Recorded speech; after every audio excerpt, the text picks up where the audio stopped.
جب بھی آپ اپنے فون پر میپ کھولتے ہیں یا راستہ ڈھونڈنے کے لیے لوکیشن آن کرتے ہیں تو آپ ایک ایسی خاتون کے مرہون منت ہوتے ہیں جس نے اپنی زندگی کا بڑا حصہ گمنامی میں گزارا۔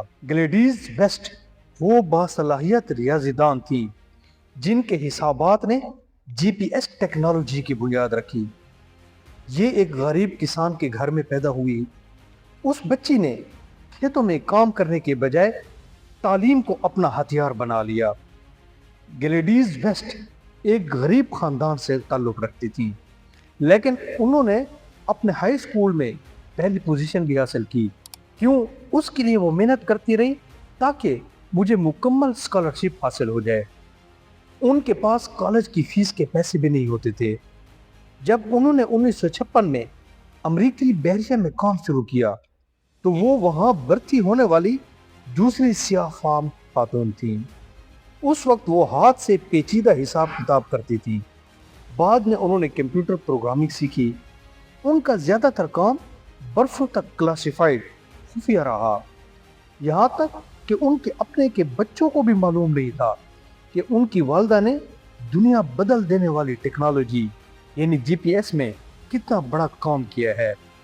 انہیں 2018 میں امریکی فضائیہ کے ہاں ہال آف فیم میں شامل کیا گیا، جو کہ ایک انتہائی معتبر اعزاز ہے۔ یہ خاتون 95 سال کی عمر میں 17 جنوری 2026 کو انتقال کر گئی۔ ہمیں ان کی زندگی سے کیا سیکھنا چاہیے؟ نمبر 1، جب آپ کے پاس ایسی سکل ہو جس کا کوئی نیم البدل نہ ہو تو پھر دنیا آپ کی محتاج ہو جاتی ہے۔ میلوں پیدل چل کر اسکول جانا اور محدود وسائل کے باوجود دنیا کی پیچیدہ ترین ٹیکنالوجی بنانا یہ ثابت کرتا ہے کہ بہانے کامیابی کی راہ میں رکاوٹ نہیں ہوتے۔ ضروری نہیں کہ ہر کامیابی کا شور فوراً مچے۔ آپ کا کام اتنا ٹھوس ضرور ہونا چاہیے کہ ایک دن پوری دنیا اس پر انحصار کرے۔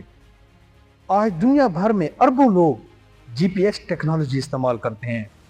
گلیڈیز ویسٹ ہمیں یہ سکھاتی ہیں کہ محنت کبھی بھی رائیگاں نہیں جاتی، چاہے اسے تسلیم کرنے میں دہائیاں لگ جائے۔ آج ہی آپ خود سے سوال کریں، کیا آپ بھی ایسی سکل سیکھ رہے ہیں جو مستقبل میں دنیا کی ضرورت بن سکے؟